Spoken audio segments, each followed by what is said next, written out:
माधवपुर गांव में केतन और राधिका का छोटा सा परिवार रहता था। उनके दो बच्चे थे, 4 साल की बेटी गर्वी और 7 साल का बेटा तनुज। केतन बढ़ई का काम करता था। वो लकड़ियों के सामान बनाकर गांव में बेचा करता, लेकिन इससे केतन की कमाई बहुत कम होती थी। केतन की झोपड़ी में बाहर से ठंडी हवा आ रही थी। बाबा, क्या हम पक्के घर नहीं बना सकते? हमारी झोपड़ी में बाहर से ठंडी हवा आती है। मुझे बहुत ठंड लगती है। हमारे पास पहनने के लिए स्वेटर नहीं है। हमारा कंबल भी फट गया है। ठंड तो अभी और बढ़ने वाली है। गांव में लोग बातें कर रहे थे कि गांव में बर्फ का तूफान आने वाला है। न जाने हमारा क्या होगा। लगता है इस बार ठंड हमारी जान लेकर मानेगी। राधिका, तुम तो जानती हो कि पक्का घर बनाने में बहुत पैसे लगते हैं। मेरे पास इतने पैसे नहीं हैं। लकड़ियों का सामान बनाकर गांव में बेचता हूँ तो गांव वाले बहुत कम पैसे देते हैं। घर बनाना तो दूर, मैंने सोचा था इस बार ठंड में बच्चों के लिए स्वेटर और नए कंबल खरीद कर लाऊंगा, लेकिन मेरे पास उसके लिए भी पैसे नहीं है। बाबा, क्या ऐसा नहीं हो सकता कि हम लकड़ियों का घर बना लें? तनुष ठीक कह रहा है, हम लकड़ियों का घर बना सकते हैं। लेकिन इसके लिए हमें जंगल से ढेर सारी लकड़ियां लानी होंगी। बाबा, हम जंगल से लकड़ियां लाने में आपकी मदद करेंगे। हम आज ही जंगल जाएंगे और ढेर सारी लकड़ियां लाएंगे। वे चारों आपस में बातें कर ही रहे थे कि तभी उन्हें गांव वालों का शोर सुनाई देता है। भागो भागो, अगर जान बचानी है तो यहाँ से भागो। ये कैसा शोर है? लगता है गांव में कोई जानवर आ गया है। मैं बाहर जाकर देखता हूँ। केतन अपनी झोपड़ी से बाहर निकलकर देखता है कि सारे ग्रामीण भाग रहे हैं। क्या बात है भोला, सारे लोग क्यों भाग रहे हैं? गांव में कोई जंगली जानवर आ गया है क्या? जंगली जानवर से भी खतरनाक चीज है। जान बचानी है तो भागो, नहीं तो बर्फ के तूफान में हम सब मारे जाएंगे। केतन देखता है कि गांव में बर्फ का तूफान आ रहा था। बर्फ के बड़े बड़े गोले गांव की ओर तेज रफ्तार से बढ़ रहे थे। राधिका, बच्चों को लेकर जल्दी यहाँ से चलो। गांव में बर्फ का तूफान आ गया है। लोग गांव छोड़कर भाग रहे हैं। राधिका जल्दी जल्दी कुछ जरूरी सामान गठरी में बांधने लगती है। गर्वी के बाबा, अब हम कहाँ जाएंगे? अभी कुछ सोचने का वक्त नहीं है। जान बचानी है तो हमें यहाँ से निकलना होगा, नहीं तो हम सभी बर्फ के नीचे दबकर मर जाएंगे। लेकिन बाबा, हम जाएंगे कहाँ? जंगल जाने के अलावा मुझे और कुछ समझ नहीं आ रहा है। वे चारों जंगल की ओर चले जाते हैं। चलते चलते वे जंगल पहुंचते हैं। जंगल में मौसम अच्छा था। यहाँ तो बर्फ के तूफान का नामो निशान भी नहीं है। हाँ, यहाँ कितनी अच्छी धूप खिली हुई है। मेरा तो यहाँ से जाने का मन ही नहीं कर रहा है। जब तक बर्फ का तूफान नहीं थम जाता हमें यहीं रहना होगा।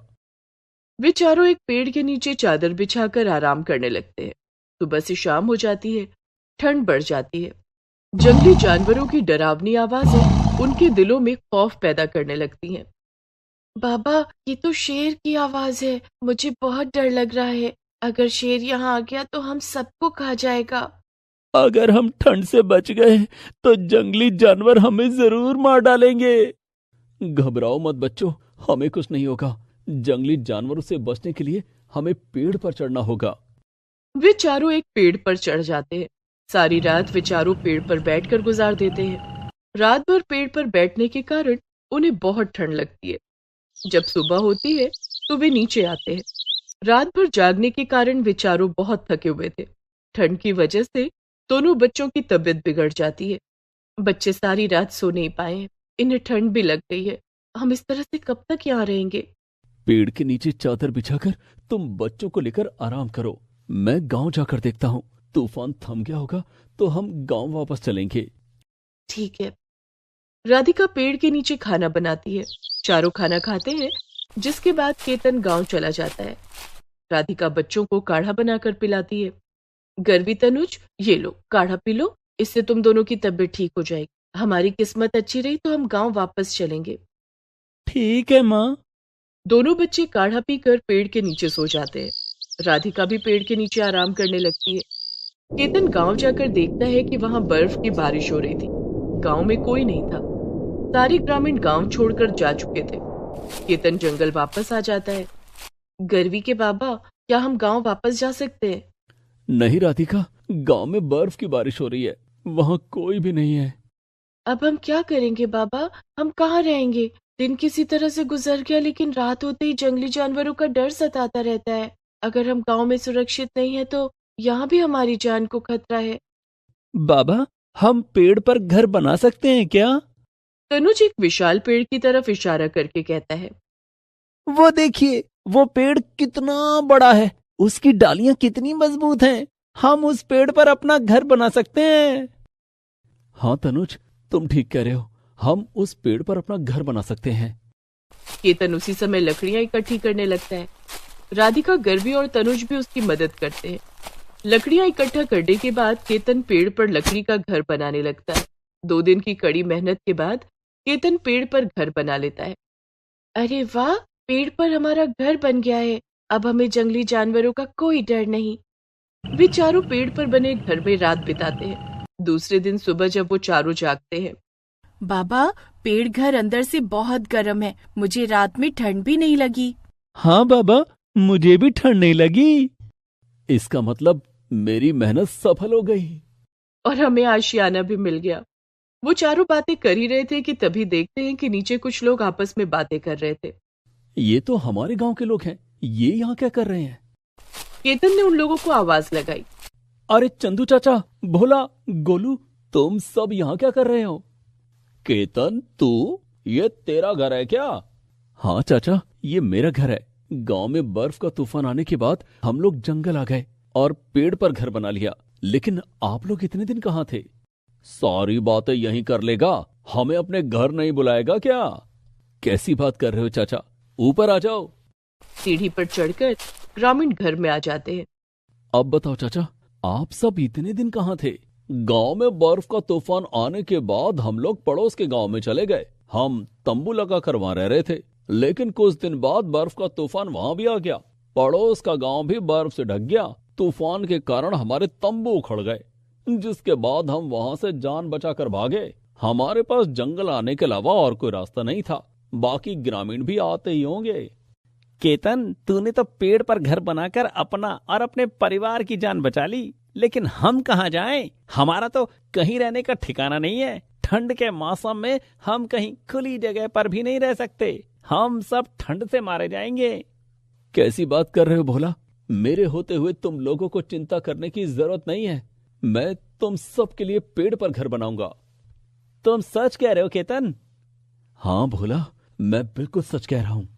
केतन उनके लिए पेड़ पर घर बनाने का काम शुरू कर देता है। थोड़ी देर में सारे ग्रामीण जंगल आ जाते हैं। वे सभी केतन से कहते हैं कि हमारे लिए भी पेड़ पर घर बना दो। केतन भैया, हमारे लिए भी पेड़ घर बना दो, हमारी जान बच जाएगी। मैं आप सबके लिए पेड़ पर घर बना दूंगा। लेकिन तुम चिंता मत करो केतन भैया, हम इस काम के लिए तुम्हें पैसे भी देंगे। मुझे पैसे नहीं चाहिए, मुझे तो आप लोगों का सहयोग चाहिए। पेड़ पर घर बनाने के लिए मुझे बहुत सारी लकड़ियों की जरूरत होगी। अगर आप लोग जंगल से लकड़ियां ले आएंगे तो मेरा काम आसान हो जाएगा। केतन भैया, हम सब तुम्हारी मदद के लिए तैयार हैं। हम अभी लकड़ियां लेकर आते हैं। सारे ग्रामीण जंगल से लकड़ियां लेकर आते हैं, जिसके बाद केतन सबके लिए पेड़ पर घर बनाता है। कुछ दिनों में पूरा माधवपुर गांव पेड़ पर बस जाता है। वाह केतन, पेड़ घर में ना तो ठंड लगती है, ना ही यहाँ जंगली जानवरों का खतरा है। हमारा तो गांव वापस जाने का मन ही नहीं कर रहा है। पेड़ पर रहकर बहुत अच्छा लग रहा है। ऐसा गांव पूरी दुनिया में नहीं होगा जहाँ के सारे निवासी पेड़ पर रहते हों। सही कह रहे हो केतन भैया। सभी लोग पेड़ पर बने घर में आराम से रहने लगे।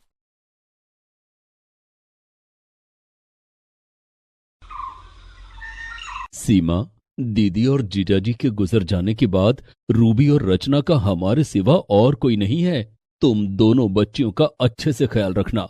इन्हें माँ की कमी नहीं महसूस होनी चाहिए। रूबी और रचना को मैंने हमेशा अपनी बेटी माना है।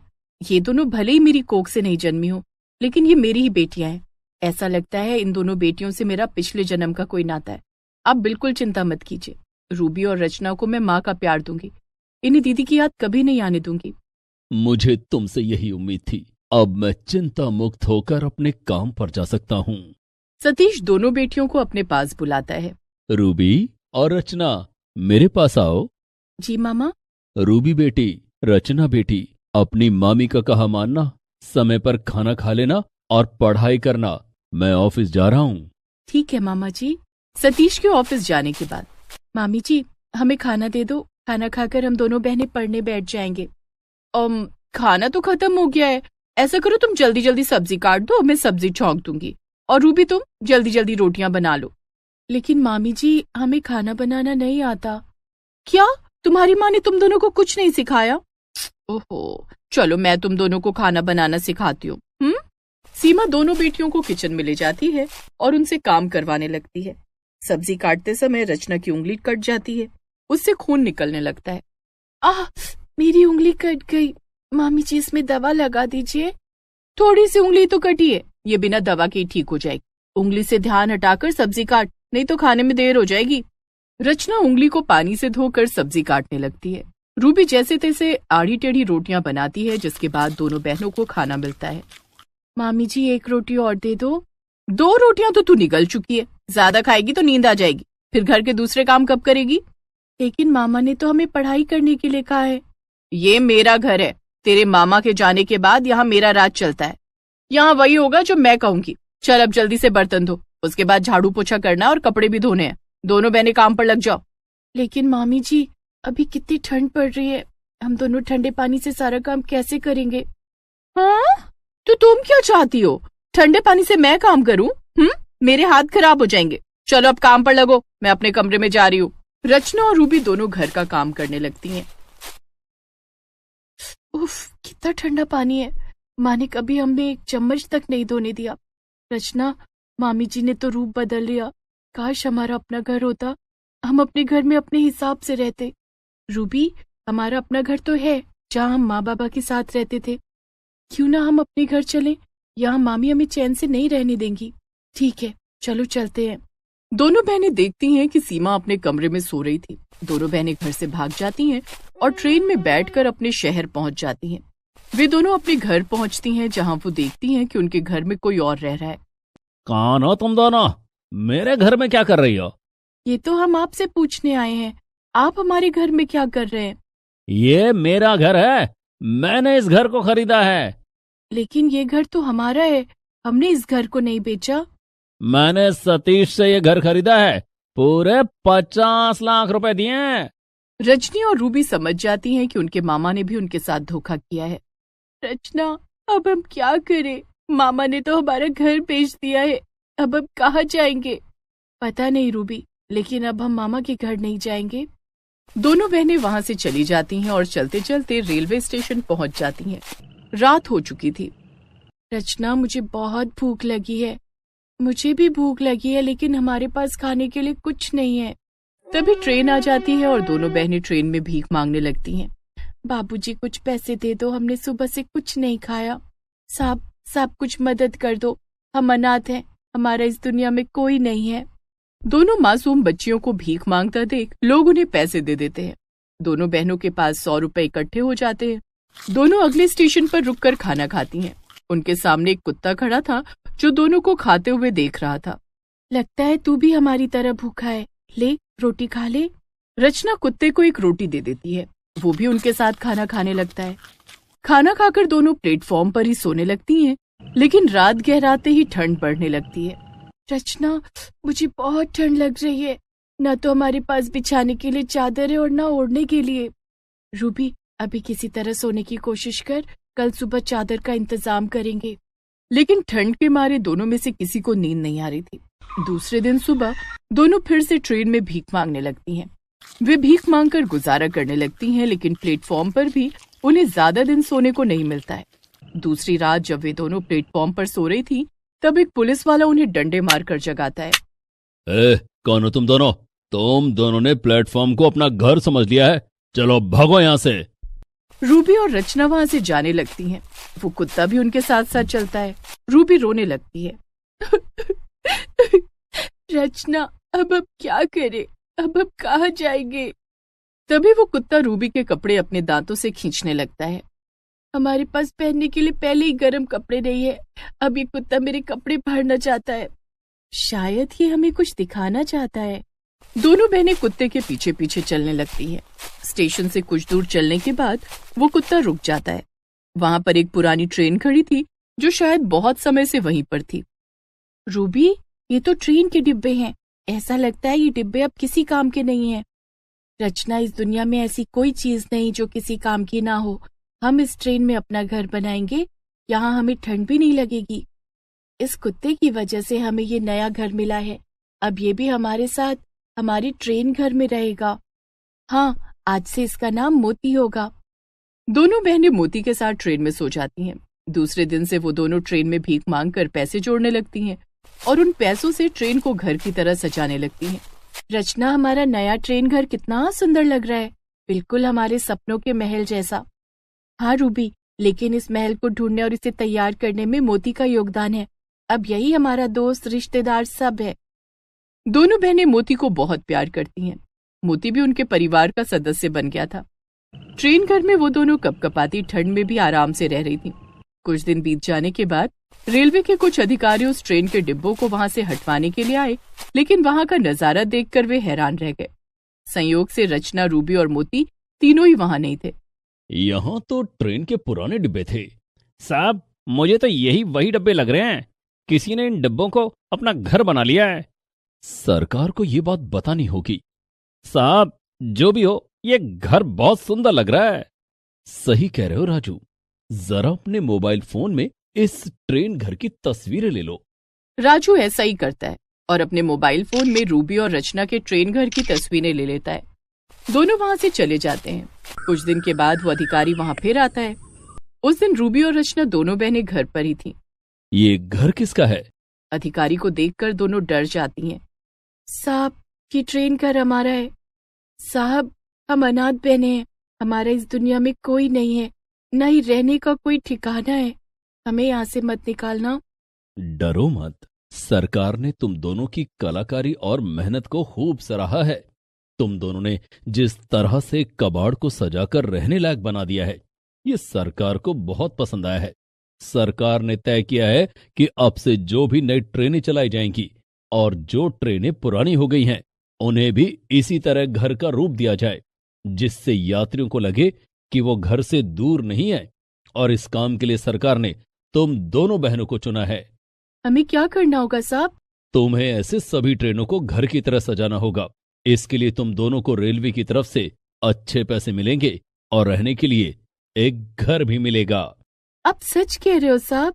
हाँ, आज से तुम दोनों अपने खुद के घर में रहोगी। चल मोती, अब हम तीनों खुद के घर में रहेंगे। अधिकारी रचना और रूबी को वहां से ले जाता है। वे दोनों मोती को भी अपने साथ ले जाती हैं। अधिकारी उन्हें एक घर में ले जाता है जो कि बहुत सुंदर था। ये इस घर की चाबी है। यहाँ रहने खाने का पूरा इंतजाम है। कल सुबह तैयार रहना, रेलवे की गाड़ी तुम दोनों को लेने आएगी। कल से तुम दोनों बहनों को काम पर लगना है। ठीक है साहब, हम तैयार रहेंगे। उस घर में कपड़े, खाना, बिस्तर सब कुछ मौजूद था। तीनों खाना खाकर गरम गरम बिस्तर में सो जाते हैं। दूसरे दिन से दोनों बहनें काम पर जाने लगती हैं। इस काम के लिए उन्हें अच्छी सैलरी भी मिलने लगी। अब रूबी और रचना के बुरे दिन खत्म हो चुके थे। दोनों बहनों ने काम के साथ साथ पढ़ाई भी शुरू कर दी। Please subscribe this channel.